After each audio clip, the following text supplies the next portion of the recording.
झाल्यावर सांगा. ठीक है चालू. सर 2 मिनट दीजिए 2 मिनट बस रेडी करना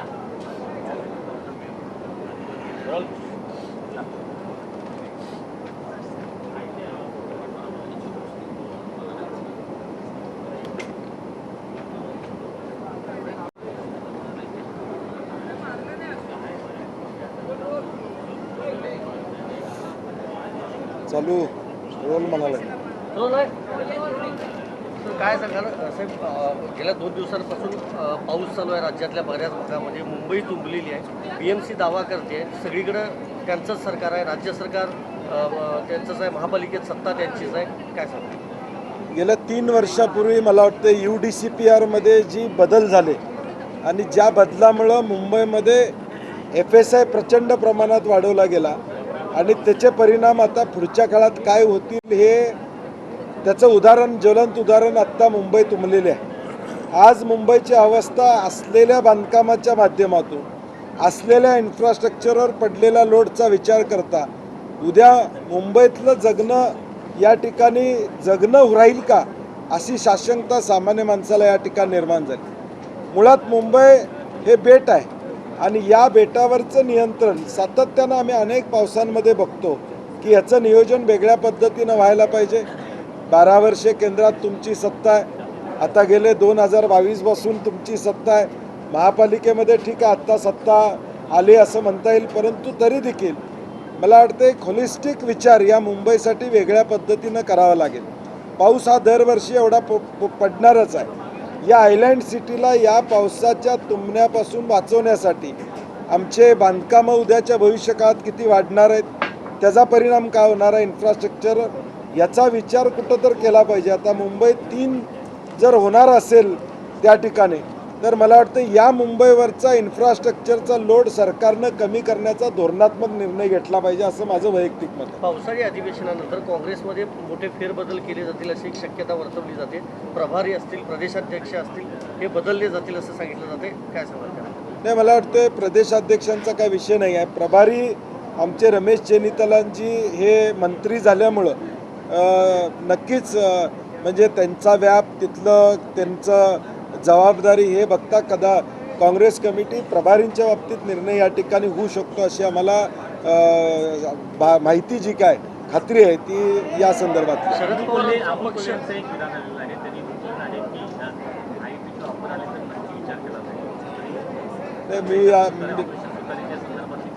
प्रत्यक्ष मी ऐकलेलं नाही त्यांचं. जर त्यांनी ऑन कॅमेरा म्हणलं असेल तर मला वाटतं वेगळ्या संदर्भातनं त्यांनी बोललं असेल.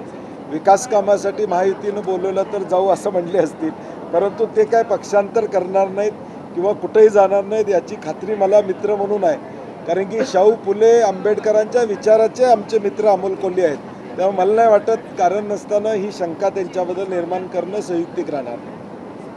शरद पवारांचा पक्ष काँग्रेसमध्ये विलीन होणार अशी एक चर्चा आहे, त्याबद्दल नाही, मला वाटतं ही चर्चा गेले 2-3 वर्ष सातत्यानं या ठिकाणी चालू आहे. इंडिया आघाडी म्हणून सगळे अलायन्स घटक पक्ष एकत्र आले. काही आता जे प्रादेशिक पक्षांना टार्गेट केलं जाते देशामध्ये, पश्चिम बंगालपासून ते मुंबईपर्यंत, हे बघता असा विचार किंवा असा मतप्रवाह येणं काही चुकीचं आहे असं मला वाटत नाही. परंतु आज सगळे विषय हे दिल्ली स्तरावर आणि AIC स्तरावर होतील अशी आम्हाला माहिती. नवी मुंबईमध्ये एक भयंकर घटना अशी घडलेली आहे की तिथे एका गर्भवती महिलेला चुकीचं इंजेक्शन दिल्यामुळे तिचा मृत्यू झाला आणि त्यामुळे तिच्या पोटातल्या बाळाचा सुद्धा मृत्यू झाला आहे. घरच्यांनी आरोप केलेला आहे की डॉक्टरांनी चुकीचं इंजेक्शन दिल्यामुळे, मेडिकल निग्लिजन्समुळे तिचा हा मृत्यू झालेला आहे. मला वाटतं हा दुर्दैवी मृत्यू या ठिकाणी मेडिकल निग्लिजन्समुळंच झालेला आहे आणि सरकारनं यामध्ये तातडीनं त्या संबंधितावर कारवाई करत असताना किमान पुढच्या काळामध्ये अशा गोष्टी घडू नयेत याची दक्षता सरकारने घ्यावी अशी आम्हाला अपेक्षा आहे. मॉन्सून का अलर्ट पूरे महाराष्ट्र में दिया गया है, लेकिन कई जगह पे जैसे मुंबई जैसे शहर में भी रेड अलर्ट दिया गया, फिर भी पूरी तैयारी कहीं भी नजर नहीं आ रही है. नहीं, मुंबई एक आइलैंड है. मैंने जैसे कहा अभी 5 मिनट पहले कि इसको अलग तरीके से देखना चाहिए. बारिश हर साल गिरने वाली है.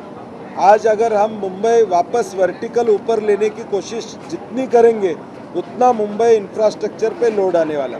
अगर मुंबई 3 की बात चल रही है तो मुझे लगता है अभी FSI हो या डेवलपमेंट हो, बड़े बिल्डिंग्स हो, ये मुंबई 3 में करने का प्रयोजन होना चाहिए। जो एग्जिस्ट इन मुंबई है उसमें वर्टिकल हमें कितना जाना है, जिसकी वजह से इंफ्रास्ट्रक्चर पे लोड पड़ रहा है, वो रोकने की कोशिश सरकार ने करनी चाहिए और इसको अलग से नियम बनाना चाहिए। BMC के माध्यम से सिर्फ नियम बनाना नहीं चाहिए, तो एरिया वाइज मुझे लगता है मुंबई को रूल्स बनाने चाहिए।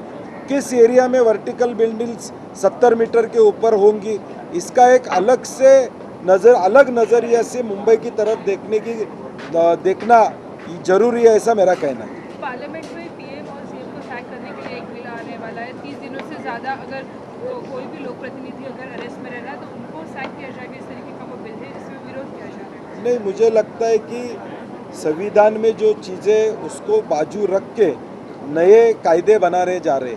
अभी किसी को अगर अंदर जमानत ही नहीं मिले, एक बाजू सुप्रीम कोर्ट कहता है कि 24 घंटे में उसको जमानत या 48 घंटे में उसके ऊपर कार्रवाई की, जो निश्चित कार्रवाई वो होनी चाहिए।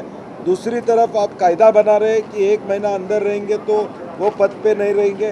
तो मुझे लगता है कि सुप्रीम कोर्ट के जो डिसीजंस है, ऑलरेडी जो कायदे में तरतूद है, उसको विचार करते हुए सरकार ने अपनी दिशा या सरकार ने अपनी रणनीति रखनी चाहिए। राज ठाकरे इन्होंने कहा है कि जो लोग विधायकों को, सांसदों को खरीद रहे हैं वो देह बिक्री करने वाले एजेंट के जैसे ही काम करें और जो बेचे जा रहे हैं वो देह बिक्री करें। इन शब्दों का प्रयोग उन्होंने किया। नहीं, मुझे लगता है राजनीति का स्तर बहुत गिर चुका है।